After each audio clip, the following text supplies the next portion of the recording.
you very much. Thank you. Thank you very much, everybody. It's a great honor. Nice place. Very nice place. Mr. President, Mr. Prime Minister, Mr. Speaker, esteemed members of the Knesset and cherished citizens of Israel, we gather on a day of profound joy, of soaring hope, of renewed faith, and above all, a day to give our deepest thanks to the Almighty God of Abraham, Isaac, and Jacob.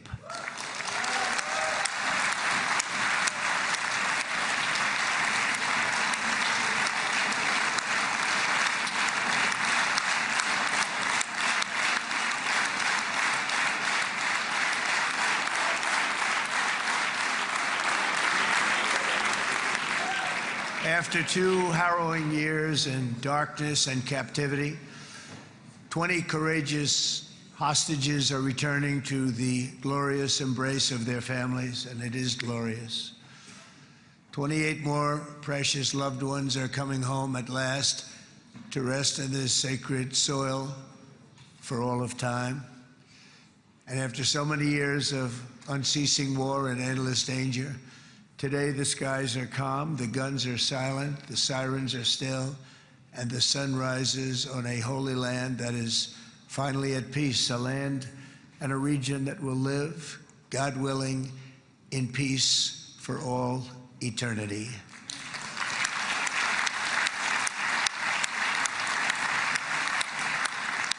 This is not only the end of a war, this is the end of an age of terror and death, and the beginning of the age of faith and hope and of God.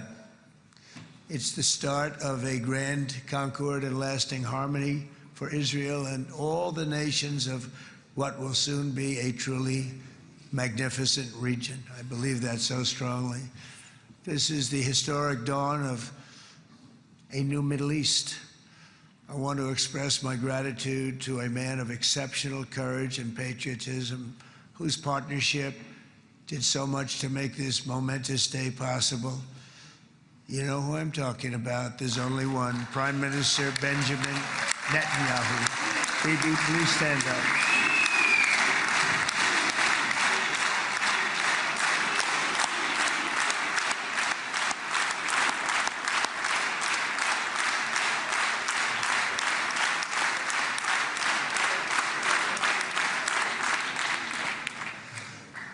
And he is not easy, I want to tell you. He's not the easiest guy to deal with, but that's what makes him great. That's what makes him great.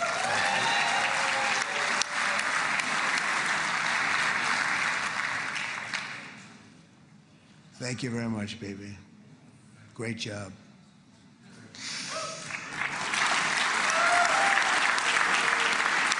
And let me also convey my tremendous appreciation for all of the nations of the Arab and Muslim world that came together to press Hamas to set the hostages free and to send them home. We had a lot of help. We had a lot of help from a lot of people that you wouldn't suspect, and I want to thank them very much for that. It's an incredible triumph for Israel and the world to have all of these nations working together as partners in peace. And it's pretty unusual for you to see that, but it happened in this case. This was a very unusual point in time, a brilliant point in time. Generations from now, this will be remembered as the moment that everything began to change, and change very much for the better. Like the USA right now, it will be the golden age of Israel and the golden age of the Middle East. It's going to work together.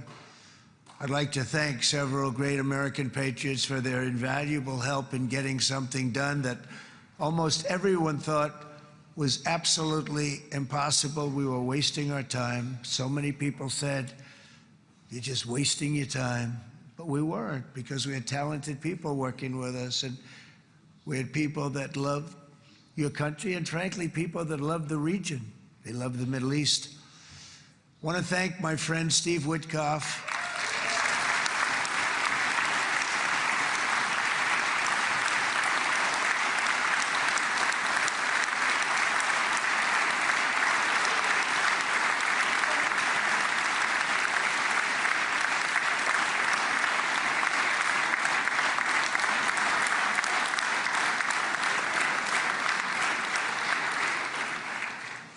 You know, Steve was chosen by me.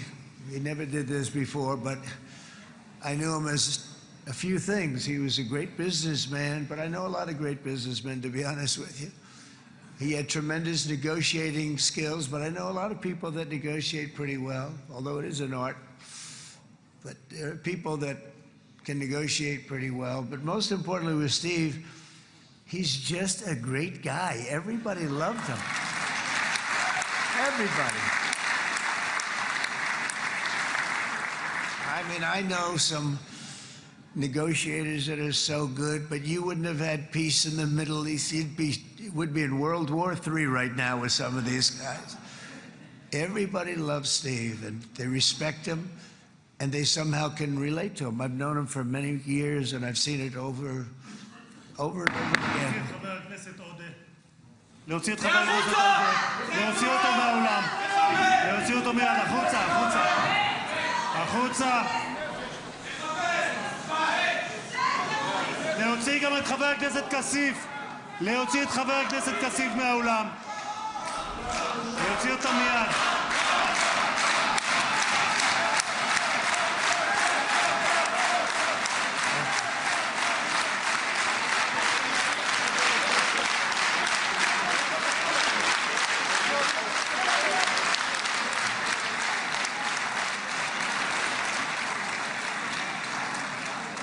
Sorry for that, Mr. President. Thank you. Please.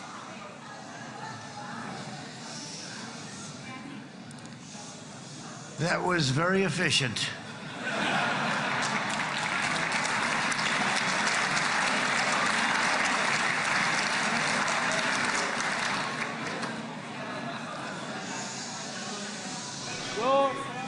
So back to Steve. He's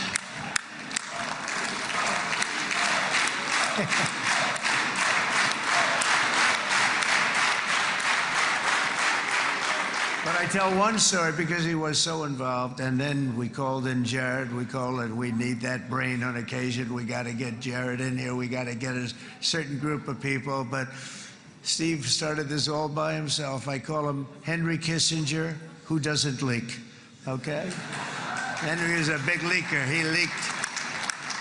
Steve doesn't leak. Steve just wants to get the job done. He wants to do what's right. But I'll give you just a quick story because, as you know, he's working on the war with Russia and Ukraine, a war that would have never happened if I were president. A shame. 7,000 young soldiers a week are being killed. More than that this last week. It's a shame that it never happened. But it did happen, and we won the race, and I took over this horrible war that's been raging, and I thought it would be easily settled. I thought it was a hell of a lot easier than doing what we just did very successfully with Israel and a lot of other people. But this came first, and we'll get that one. But I set up a meeting for him to meet with President Putin, thinking it would be a 15 or a 20-minute meeting. Steve had no idea about Russia, had no idea about Putin too much, didn't know too much about politics, wasn't that interested. He was really good at real estate, but he had that quality that I was looking for, and I didn't see it around in too many ways. And I set up the meeting with Putin, and I called. I said, is Steve finished yet? That was about a half an hour into the meeting. No, sir, he's not. He's still inside. This is in Moscow. I said, well, how's he doing? I don't know, sir. He's still inside. I called up an hour later. Let me speak to Steve. Sir, he's still with Putin. He's with President Putin. I said, wow, it's a long meeting, 1 hour. I called up an hour later, he was still with Putin. 3 hours later, he was still with Putin. 4 hours later, he started to get the word that he was going to be coming out soon. And in 5 hours, he came out. I said, what the hell were you talking about for 5 hours? And he says, just a lot of interesting things. We're talking about a lot of interesting things, including what he went in there for, but you can't talk about it for 5. You can talk about it for a certain period of time, and you know what you're getting. But that's a talent. That's a talent, where you can do that. Most people I'd send in, number one, they wouldn't be accepted. Number two, if they were, the meeting would last 5 minutes, and that's what happens with Steve. Everybody loves him. They love him on this side. They love him on the other side. and he really is. He's a great negotiator because he's a great guy. So thank you very much, Steve, very much.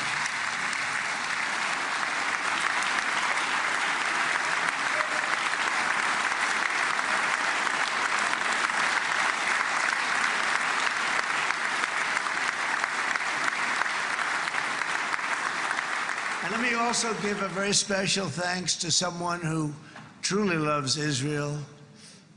In fact, loves it so much that my daughter converted.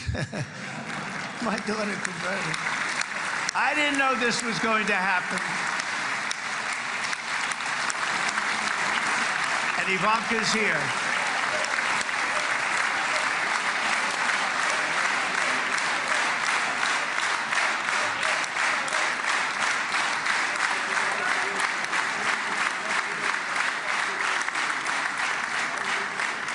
And Bibi, you do know this was not in the cards for me. You understand that.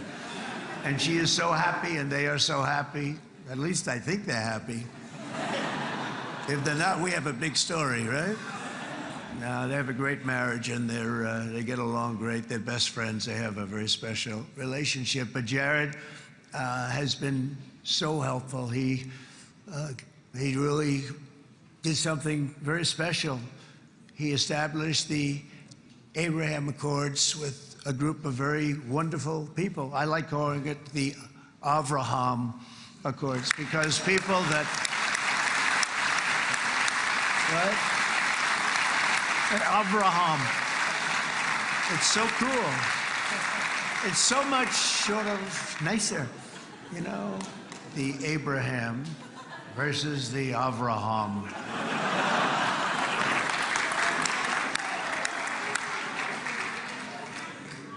I just don't want to sound too sanctimonious when I do it, so, you know, I sort of split it up. This way we keep everybody happy. But we have some very great talent, and they have no excuses for anything that's taken place, because we had some unbelievably good people working on this. And then you're going to add a man named Marco Rubio, who is also here. That's right.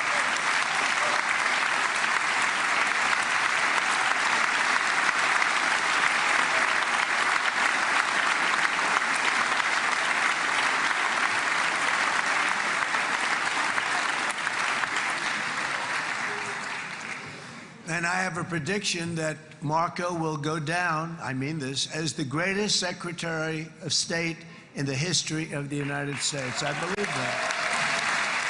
I believe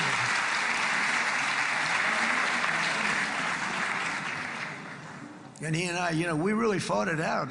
You remember, he was tough. He was nasty. Who the hell thought this was going to happen, Marco, right? And now I'm saying he's going to go down as the greatest. He will. He was always smart and sharp, and people respect him. And then we have somebody who's young, but an unbelievable leader. I saw it a long time ago, and he's turned out to be even better than we thought. Right, Susie? I think even better. And that's Pete Hegseth, who is our Secretary of War, formerly Secretary of Defense.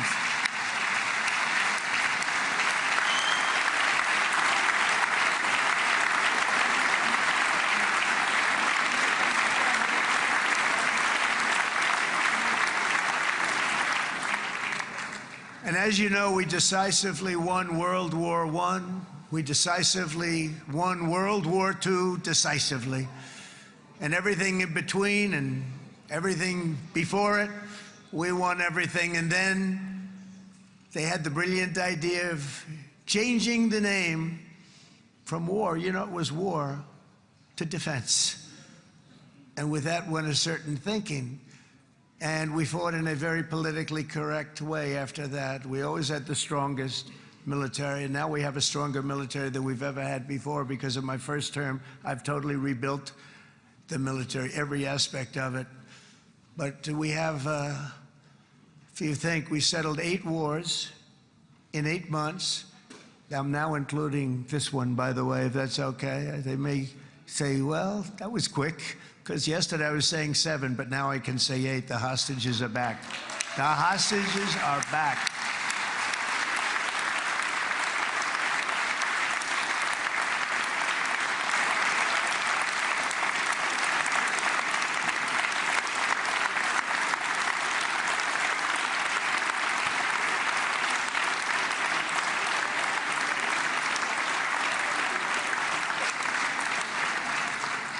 It is a good feeling. Isn't that nice to say? You know, I just said the hostage. First time I said the hostages are back. It feels so good to say it. But when you settle 8 wars in 8 months, that means you don't like war. Everyone thought I was going to be brutal. In fact, I remember Hillary Clinton during a debate, she said, look at him, he's going to go to war with everybody. And actually, she said, he's got a personality that's all about war. No, and my personality actually is all about stopping wars, and it seems to work. It seems to work. But it also means this name change in our attitude that we're not going to go into a war, but if we do, we're going to win that war like nobody has ever won a war before. We will not be politically correct, but we're not going to be there. And I think, you know, as you mentioned, Bibi, before, peace through strength, and that's what it's all about. The United States has the greatest and most powerful military in the, right now, history of the world. I can tell you we have weapons that nobody's ever dreamt of. I only hope we never have to use them. I rebuilt the military. I was proud to do it, but some of the things I hated to do. I hated certain of the weapons because the level of power is so enormous. It's so dangerous, so bad. But we have to do what we have to do. We make the best weapons in the world, and we've got a lot of them. And we've given a lot to Israel, frankly. And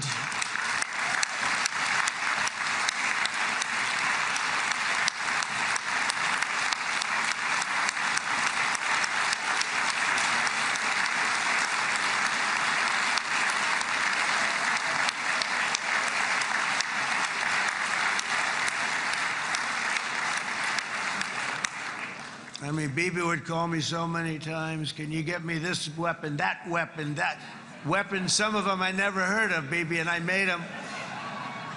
But we'd get them here, wouldn't we? And they are the best. They are the best. But you used them well. It also takes people that know how to use them. And you obviously used them very well.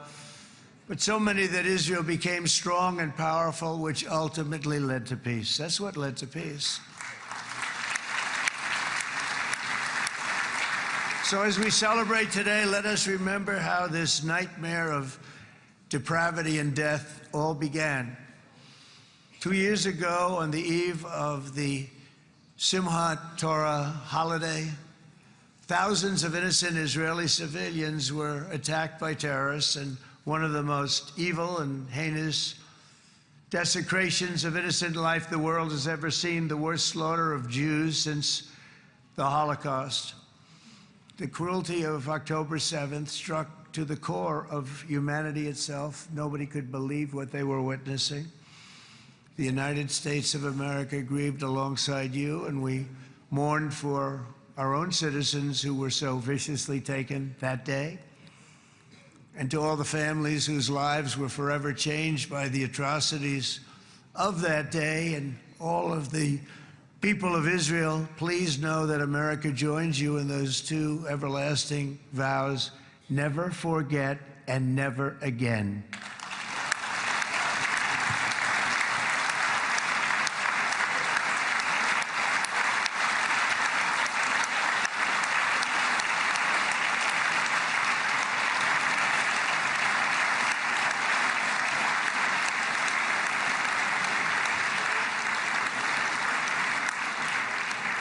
From October 7th until this week, Israel has been a nation at war, enduring burdens that only a proud and faithful people could withstand. It was a very tough period of time. For so many families across this land, it has been years since you've known a single day of true peace. But now at last, not only for Israelis, but also for Palestinians and for many others. The long and painful nightmare is finally over. And as the dust settles, the smoke fades, the debris is removed, and the ashes cleaned from the air, the day that breaks on a region transformed, and a beautiful and much brighter future appears suddenly within your reach. This is now a very exciting time for Israel and for the entire Middle East, because all across the Middle East, the forces of chaos, terror, and ruin that have plagued the region for decades now stand weakened, isolated, and totally defeated. A new coalition of proud and responsible nations is emerging, and because of us, the enemies of all civilization are in retreat. Thanks to the bravery and incredible skill of the Israeli Defense Forces and Operation Rising Lion,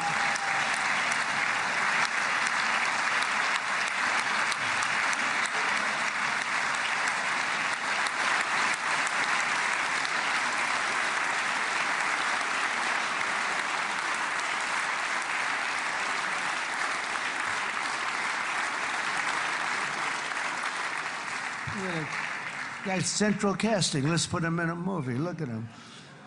Great job. And my people loved working with you. Loved it.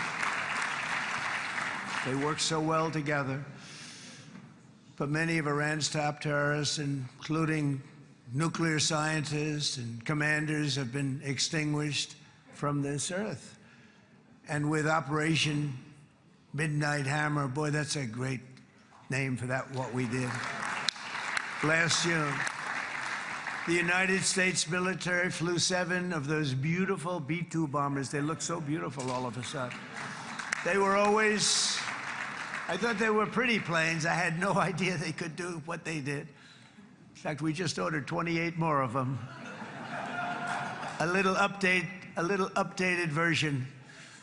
We ordered a whole pile of them. And almost 100 other planes went with them, including fighter jets. And we had 52 tankers, big, beautiful, brand new tankers that were loading them up 4 or 5 times. They've traveled 37 hours back and forth, think of that.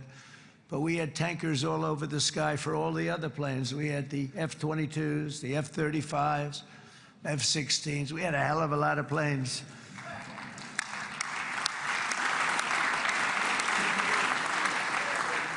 So we had 52 gas stations in the sky. That's what they call them.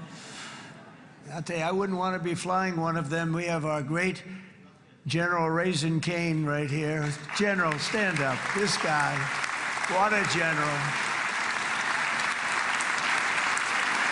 Thank you.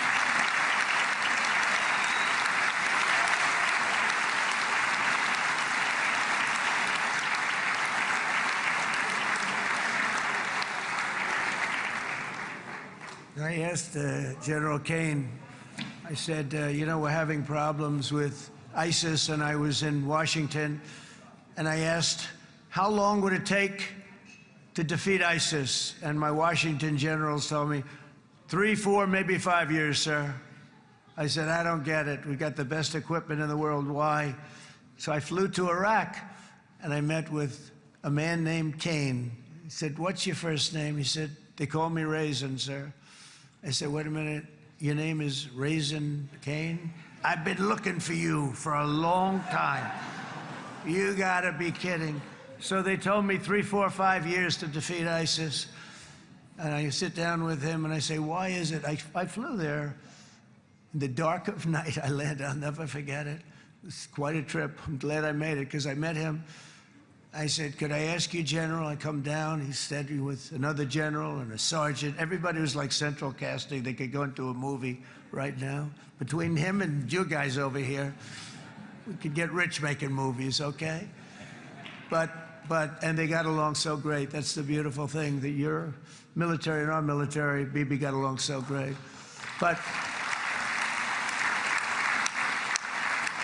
But I was told by the television generals in Washington, we have the best equipment in the world. Why is it taking so long? And they said, 4 years. I said, so let me ask you, Raisin, how long would it take you to defeat ISIS?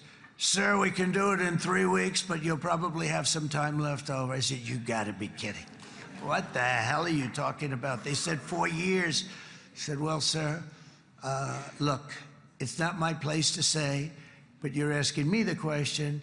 What you have to do is you hit them from the west, you hit them from the north, you hit them from the south, you hit them above, you hit them below. I said, so why didn't they do it? And he didn't want to speak badly of his superiors, which is hard to believe they were his superiors. It should have been the other way around a long time ago, because he's the one that did Operation Hammer. It was flawless.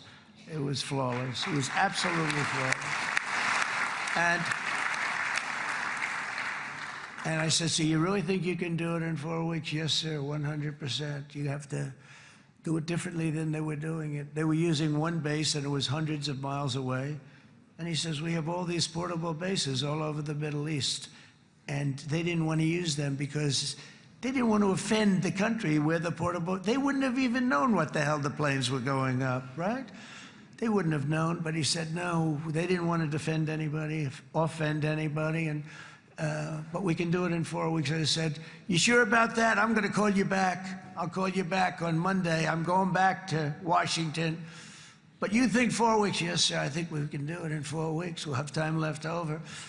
So I call him on Monday. I say, you think you can do it? 4 weeks. I said, go ahead and do it. He did it. I'll tell you, he did it in 4 weeks, less than 4 weeks. So, General, stand up, please. Again, this is a real general. This is not a television general. He doesn't want to go on television.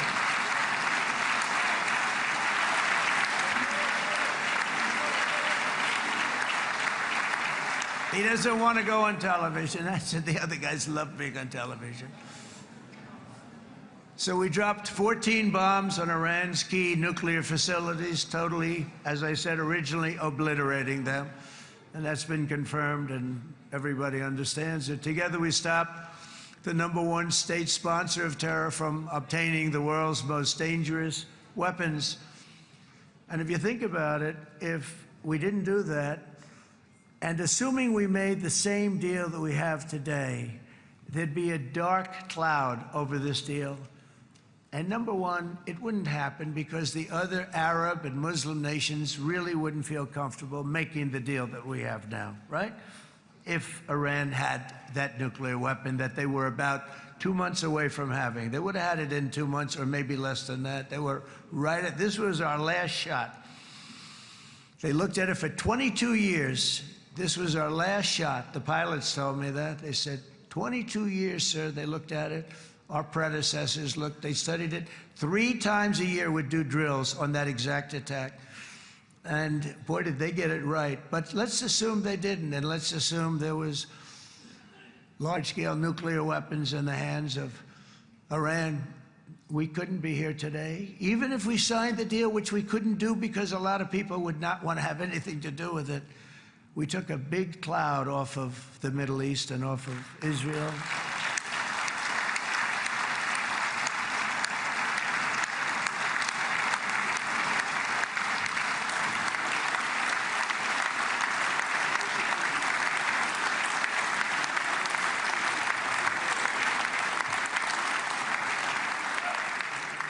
And it was my honor to help. But it isn't it true, though, that can you imagine the same, let's assume, Bibi, the same documents, we had everything the same, but you had somebody out there that was, in the opinion of everybody, all-powerful in the Middle East. They took a big hit, didn't they? Didn't they take a big hit? Boy, oh boy. They got hit from one side, from the other. And you know, it would be great if we could make a peace deal with them. And I think that's maybe, would you be happy with that? Wouldn't it be nice, I think? Because I think they want to. I think they're tired. Somebody said, sir, they're starting their nuclear program again. I said, let me tell you something. They're not starting anything. They want to survive. The last thing they want to do is start digging holes again in mountains that just got blown up and start. They're not doing this. They want to survive, okay? But I think we have a chance. Steve, you, and I think Jared, come on, I'll call you back for another one. We always bring Jared when we want to get that deal closed. We bring Jared, but Steve, you and Jared and the General and Pete and Marco, you'll get that deal done easy. I think that'll be easy. But first we have to get Russia done. We got to get that one done. If you don't mind, Steve, let's focus on Russia first, all right? We'll get it done. In Lebanon, the dagger of Hezbollah, long aimed at Israel's throat, has been totally shattered. My administration is actively supporting the new president of Lebanon in his mission to permanently disarm Hezbollah's terror brigades. He's doing very well. And build a thriving state at peace with its neighbors. And you're very much in favor of that, I know. And good things are happening there, really good things. And with this week's ceasefire, we've achieved the most challenging breakthrough of them all. The most challenging breakthrough maybe ever. I mean, I've never seen anything like it. I've been involved in a lot of success. I have never seen anything like what's going on today all over the world. People are dancing in the streets, not just in Israel. They're dancing in the streets of countries that would have never danced in the street about what's happening today. They're dancing in those streets. So this long and difficult war has now ended. You know, some people say 3,000 years, some people say 500 years, whatever it is. It's the granddaddy of them all. And in an unprecedented achievement, virtually the entire region has endorsed the plan that Gaza will be immediately demilitarized, that Hamas will be disarmed, and Israel's security will no longer be threatened in any way, shape, or form.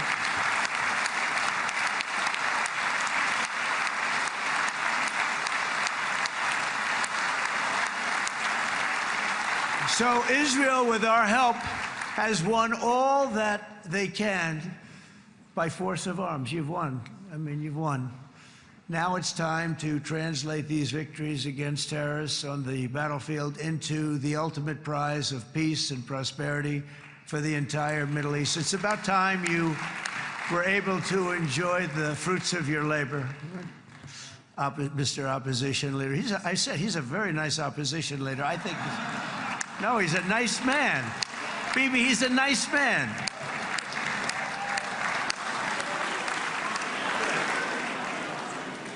He knows what he's doing, right?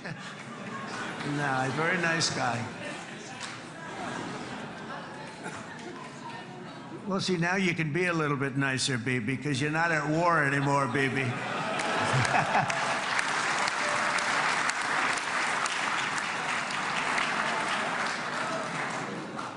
But only by embracing the opportunities of this moment can we achieve our goal of ensuring that the horrors of recent years will never happen again. You don't want to have to go through this again. 8 years ago, I came to this region on a very special first trip abroad as the President of the United States. I came here very early at your request. I addressed the leaders of the Arab and Muslim world gathered in Saudi Arabia and said that it was time to build a future free of the grip of extremism and terror. And interestingly, right now, as soon as I'm finished, I'm quite late. You've kept me quite late between opposition leaders and Bibi's brilliant but very long speech. I thought I was going to run up here, make a speech, and then head to Egypt. It didn't work out, though. And you made a pretty long one, too, sir.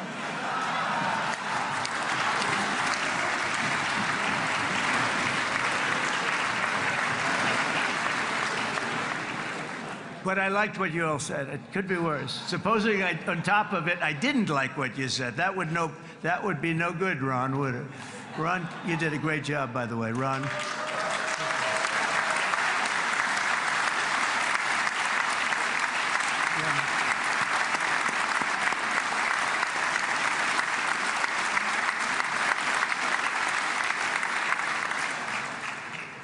So I'm going to be meeting, actually, in a little while, I'm going to be meeting with the most powerful, the richest nations, really, in the world, although now, with the tariffs, the United States is by far the richest nation in the world, as you probably have been reading. But the richest nations, most powerful nations you know, tremendous, headed by some tremendous people in many cases. Some cases I wouldn't say necessarily I would endorse, but I will tell you, some incredible people that really helped us make this all possible. So I'll be going there. I'll be quite late. They might not be there by the time I get there, but we're going to give it a shot. But the journey we started back then led to the crushing defeat of the ISIS caliphate, to the monumental Abraham Accords, and ultimately to the historic ceasefire this week, in which many of those same nations really played a very pivotal role, I have to tell you. Steve will tell you that. Jared will tell you that. Together, we've shown that peace is not just a hope that we can dream about. It's a reality we can build upon day by day, person by person, and nation by nation.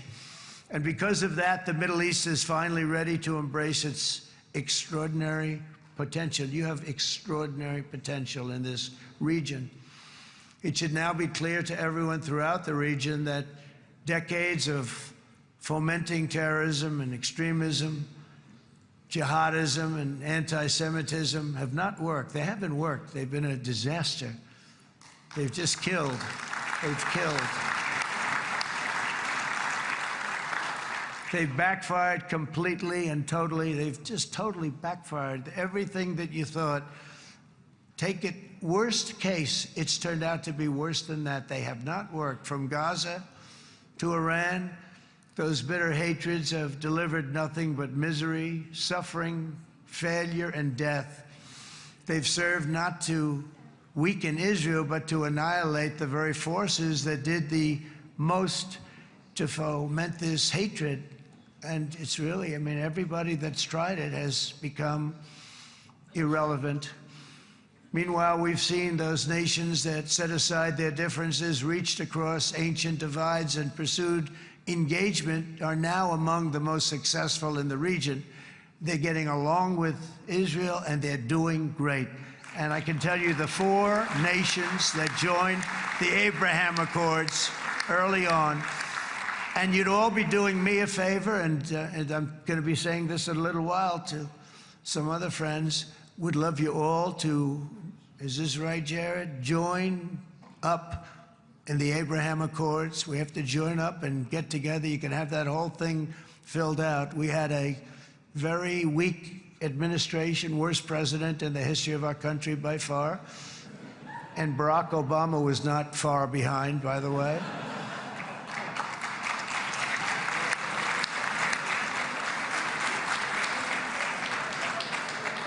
And they did nothing with this incredible document, the Abraham Accords, but now you can fill them up. Now you have peace, you have people that really like Israel. I'll tell you what, and they like Israel a lot more today than they did even 5 weeks ago. You've made a lot of, you've come back.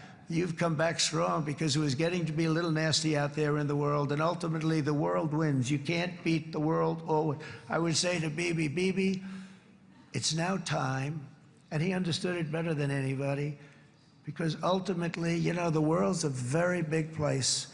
And I've said a lot. I said, this piece of land is very small. It's unbelievable what you've done with that tiny, you look at a map even of just not the world, the Middle East, and you have this little dot. And think of what you've done. It's incredible. It's incredible.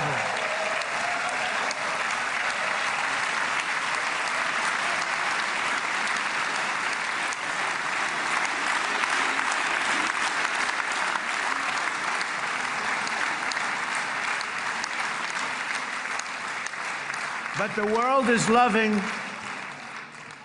is loving Israel again. And I said to Bibi, you know, the world is big and it's strong. And Ron, ultimately, the world wins. And we don't have to worry about that now. But there was getting to be a period of time over the last few months, you know, the world wanted peace and Israel wanted peace. Everybody did. Everybody did. And what a victory it's been, right? What a victory it's been. If you would have gone on for 3, 4 more years, keep fighting, it was getting bad. It was getting heated.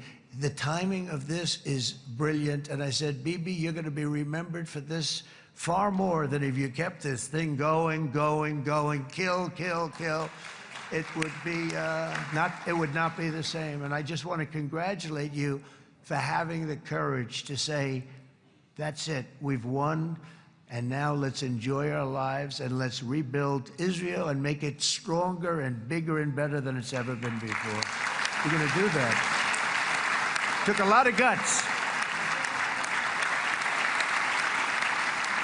And the choice for Palestinians could not be more clear. This is their chance to turn forever from the path of terror and violence. It's been extreme, to exile the wicked forces of hate that are in their midst. And I think that's going to happen. I've met some people over the last couple of months that want to see it happen very much. And after tremendous pain and death and hardship, now is the time to concentrate on building their people up instead of trying to tear Israel down. We don't want that to happen again.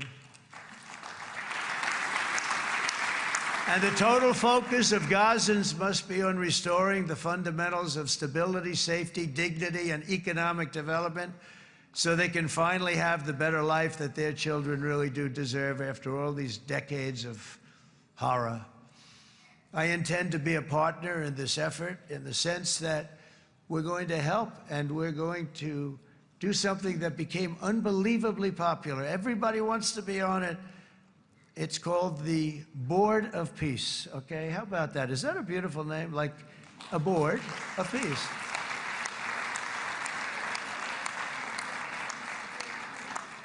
The only bad thing from my standpoint, every single nation involved has asked me to be the chair, and I'll tell you, I'm very busy. I didn't count on that, but you know what? If we do it, we'll do it right. And we have unbelievable power and wealth, because you're going to need wealth. You're going to need wealth to rebuild things, and they have wealth like few people have wealth. I want to thank the Arab and Muslim nations for their commitment that they've made to support a safe rebuilding of Gaza and beyond. I have many Arab countries, very wealthy countries, that came up and said, we'll put up tremendous amounts of money to get rebuild Gaza, and I think that's going to happen. The power, they want dignity, they want to come forward, and they want to say, and I want to say who they are, because what they're doing is going to be, I think, something that you're going to be very impressed with, Bibi, and you need that. You need the kind of economic power that they have, and they want to see it work, and they want to see it be safe, and they want to see it be good for Israel, too. And as much money as it will be, and it's a lot, as you can see, it's a lot. For these countries, it's relatively little relative to their worth. It's really a lot of money like most people could never even conceive, but for these countries, it's not that much, especially because it ensures success and stability in the Middle East, which is what they want to see. So many of them will be with us in Egypt in a little while, I think. I'm not sure. They may be gone. They may have taken their Boeing 747s and left. I said, what kind of a plane do you fly? 747. I said, that's a large plane. No, they may have. Steve, do you think they've left on their their brand new Boeing 747s? Or, I don't know. We're going to find out soon. It's going to be a big story. There'll be 2 people left. And they'll be the 2 poorest ones.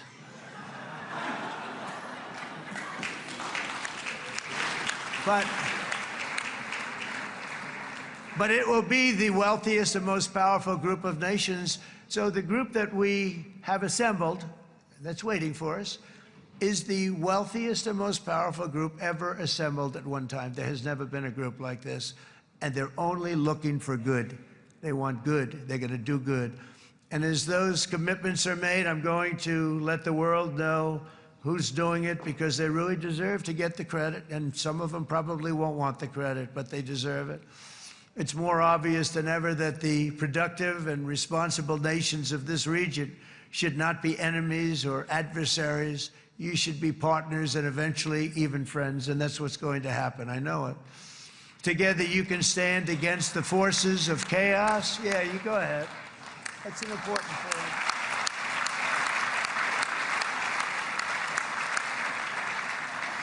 Because you can stand against the forces of chaos that threaten all of your interests, and it's always a big threat, and unleash incredible prosperity and opportunity for all the people of these lands, and that's what's going to happen. You're going to unleash numbers and success, the likes of which Israel has never been able to think of, because you're so firm, and you should be, and you've done the right thing in defending yourself.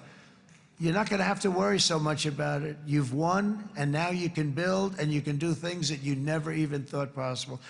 When you put that genius into doing something else, it's going to be something it's going to be a miracle. The miracle in the desert, it's going to be amazing. And it already is in a true sense. But it'll be wonderful when you can spend time thinking about other than war and defense and offense also. To that end, it's my firm hope and dream, frankly, that together the Abraham Accords will turn out to be everything that we thought they would. Those 4 countries were very, very brave in doing it. They did it at a very early point, and every single one of them benefits unbelievably financially. And if you noticed, even in this bad period that we just went through, they all remained a member of the Abraham Accords. They've done unbelievably well. And you know who you are, and I want to thank you. And they've stayed because of loyalty, but they've also stayed because it was really good business. They've made a lot of money being members, and you're going to all, I hope that every one of the countries that we're seeking, Jared, I hope they join quickly. No games, no nothing. Just join, get it. It's going to be a great peacemaker. It's really going to bring it together beyond anybody's wildest dream. So instead of building fortresses to keep enemies at bay, the nations of this region should be building infrastructure to weave your commerce closer together, because you've got to compete with the big world out there in commerce now. It's a different kind of competition. Instead of making weapons and missiles, the wealth of this region should flow to schools and medicine, industry, and frankly, the new hot thing, artificial intelligence.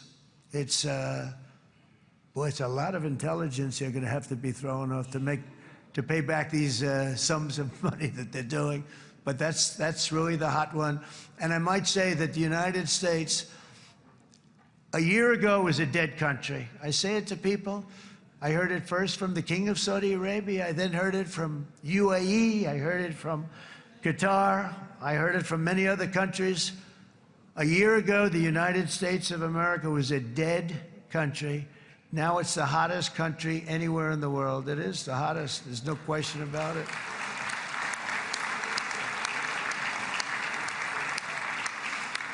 In fact, if you go back a year ago, before the election, although once we had November 5th, we became hot because people got it. I would say November 5th was a time that we became really hot. But once you go back a couple of years, if I were in charge and the country was doing what they would, nobody was going to ask me to speak. Nobody asked Joe Biden to come up and speak, I guarantee you that. And if they did, he would have turned them down, I promise you. He didn't speak. He didn't speak, and he didn't speak well. But all of the countries in the Middle East, it could have, what we're doing now, it could have happened a long time ago, but it was strangled and set back almost irretrievably by the administrations of Barack Obama and then Joe Biden. It was, there was a hatred toward Israel. There was an absolute hatred. The setbacks really started when President Obama signed the Iran nuclear deal. This was a disaster for Israel, and it was a disaster for everyone. And I remember that Bibi Netanyahu came to the United States and worked so hard to try and get Obama not to do that deal.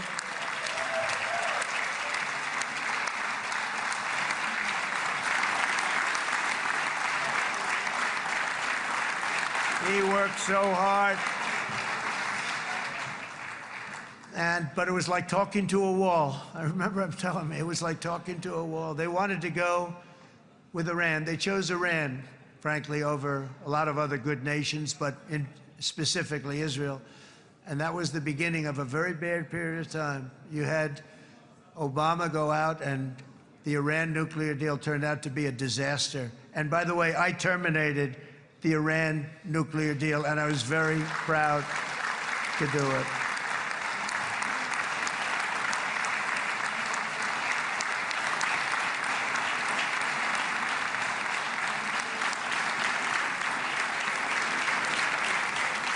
Yet even to Iran, whose regime has inflicted so much death on the Middle East, the hand of friendship and cooperation is open. I'm telling you, they want to make a deal. That's all I do in my life. I make deals. I'm good at it. I've always been good at it. And I know when they want. Even if they said, we don't want to make a deal, I can tell you they want to make a deal. All right, they do. They want to make a deal, and we're going to see if we can do something, because this is crazy what's happening, and we're not going to have this anymore. Neither the United States nor Israel bear the people of Iran any hostility. We merely want to live in peace. We don't want any looming threats over our heads, and we don't want to even think in terms of nuclear destruction. It's not going to happen, never will happen. There's nothing that would do more good for this part of the world than for Iran's leaders to renounce terror, stop threatening their neighbors, quit funding their militant proxies, and finally recognize Israel's right to existence. They have to do that. They have to do that. And to Iran, and as you know, this is not said out of weakness. There's no weakness.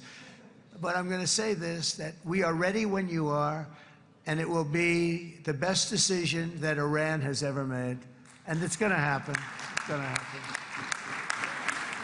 And they're good people. I know a lot of Iranians in the United States. They're good people, smart, hardworking people. They don't want to see what's happened to their country. The story of fierce Israeli resolve and triumph since October 7th should be proof to the entire world that those who seek to destroy this nation are doomed to bitter failure. The state of Israel is strong, and it will live and thrive forever.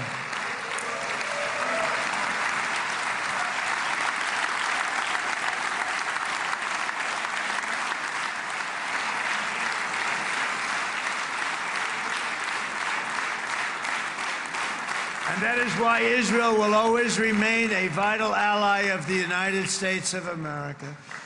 Israelis share our values, field one of the world's most powerful militaries. You really do. You have an amazing, what a job you've done. And have one of the most innovative economies on earth. Those are just a few of the reasons why I'm proud to be the best friend that Israel has ever had. And they all say it in the White House. They all say it. I guess it's true because everybody says it, baby. You said it today. Thank you. But as president, I terminated the disastrous Iran nuclear deal, and ultimately I terminated Iran's nuclear program with things called B-2 bombers. It was swift, and it was accurate, and it was a military beauty. I authorized the spending of billions of dollars, which went to Israel's defense, as you know. And after years of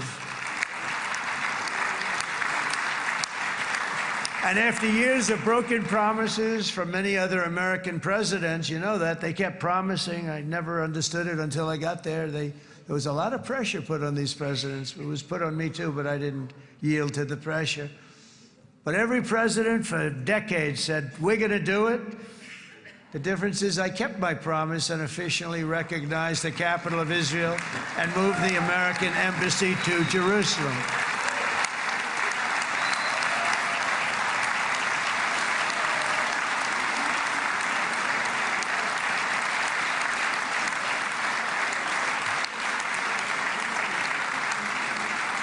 Isn't that right, Miriam? Look at Miriam. She's back there. Stand up, Miriam. Stand up.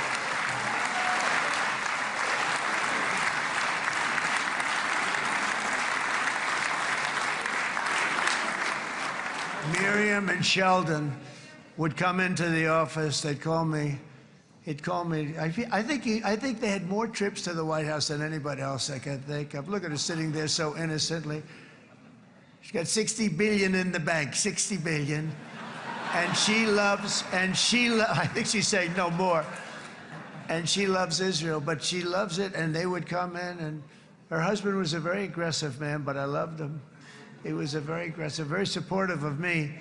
And he'd call up, can I come over and see you? I say, Sheldon, I'm the president of the United States. It doesn't work that way. He'd come in, we would do. But they were very responsible for so much, including getting me thinking about Golan Heights, which is probably one of the greatest things to ever happen to Israel.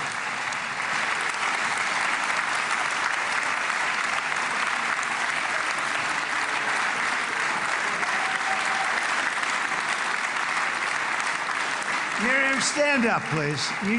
She really is. I mean, she loves this country.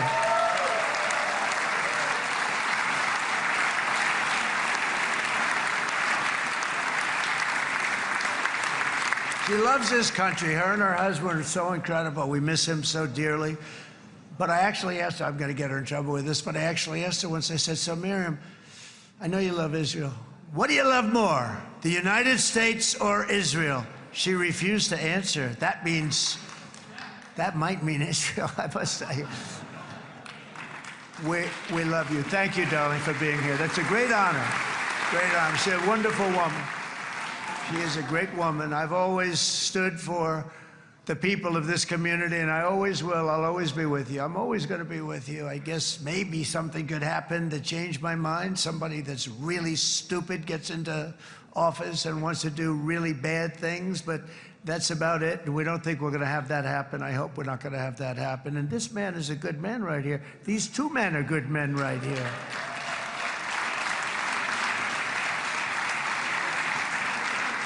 Hey, I have an idea. Mr. President, why don't you give him a pardon? Give him a pardon. Come on.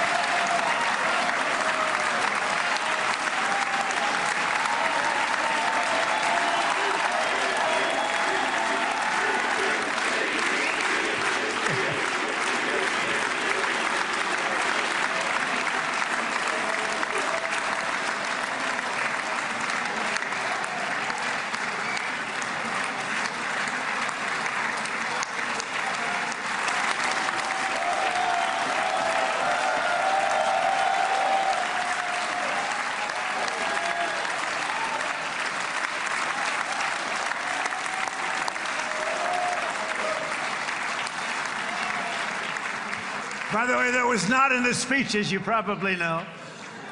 But I happen to like this gentleman right over here, and it just seems to make so much sense. You know, whether we like it or not, this has been one of the greatest wartime presidents. This has been one of the greatest wartime presidents.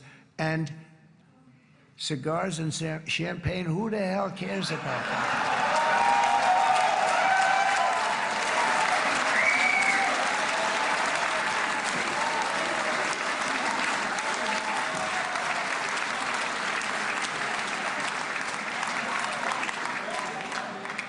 All right, enough controversy for the day, right? Actually, I don't think it's very controversial. So, you know, I mean, I see so popular. You are a very popular man. You know why? Because you know how to win.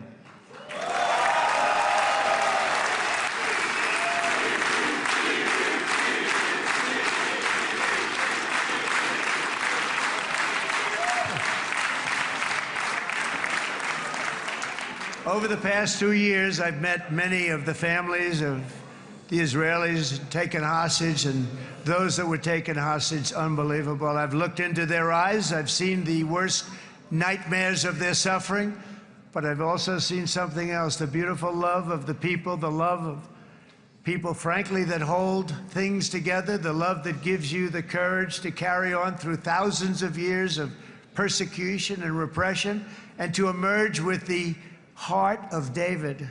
It's the heart of David. It's that love that's defeated the enemies of civilization, built this incredible country and this unbelievable economy, and forged one of the great democracies of the world. That is why it's a true honor to stand here today and address this assembly in your ancient and eternal now capital, Jerusalem. I'm proud to have helped in that regard. This city and this nation stand as living proof that a much brighter future for this entire region is truly within our grasp.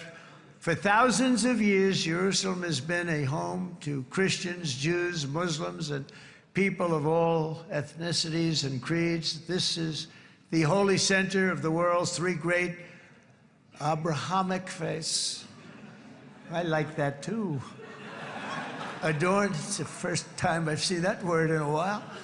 Adorned with their sacred sites and alive with their pilgrims and visitors from every corner of the globe. But here between the Western Wall, the Temple Mount, and the hill called Calvary, people of every faith and background live, work, pray, serve, and raise their families side by side, and they do it with love. This example is just one of the modern miracles that Israel has given to the world. And just in closing, the leaders in this chamber know better than anyone else the challenges of this harmony, and it's been easily won. No, it hasn't. It has not been. It's been so tough, but it has been, some say, a miracle. What you've done is a miracle. Look at your size. Look at your chances when it all started. And you know, if you think about it, you are safer today, stronger today, and more respected today than at any time in the history of Israel. Think of it. People used to say it wouldn't exist. They don't say that anymore, do they? Yet if safety, security, and coexistence can thrive here in the winding alleys and ancient paths of Jerusalem, then surely peace and respect can flourish among the nations of the broader Middle East. The God who once dwelled among his people in this city still calls us, in the words of Scripture, the turn from evil and do good, to seek peace and pursue it. So he still whispers truth into the hills and knolls and valleys of his magnificent creation, and he still writes hope into the hearts of his children all over the world. And that is why even after 3,000 years of pain and conflict, the people of Israel have never given up from the threats of Zionism, from all sorts of threats. You want the promise of Zion.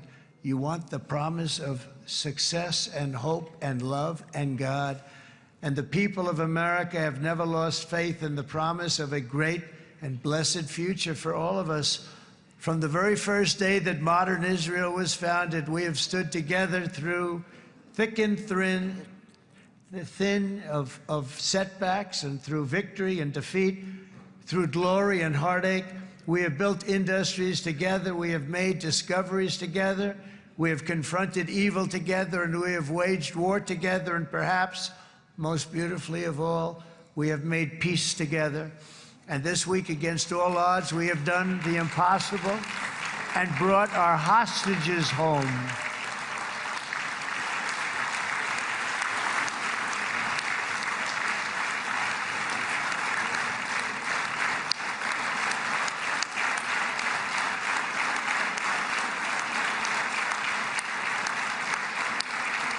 So now we're going to forge a future that is worthy of our heritage. We're going to build a legacy that all the people of this region can be proud of.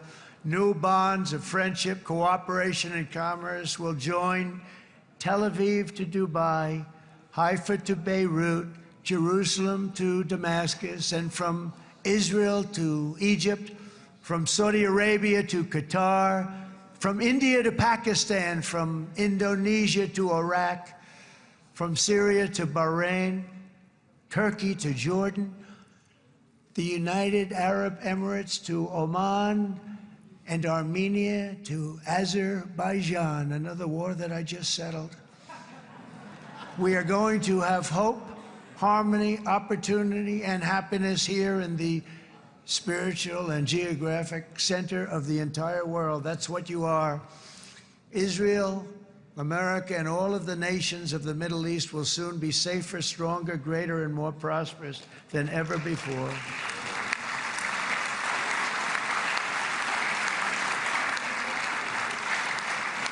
And I want to thank you all once again for this exceptional honor. This has been truly an honor. It's seldom that a president is invited to do this.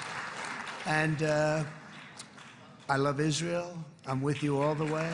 You will be bigger, better, stronger, and more loving than ever before.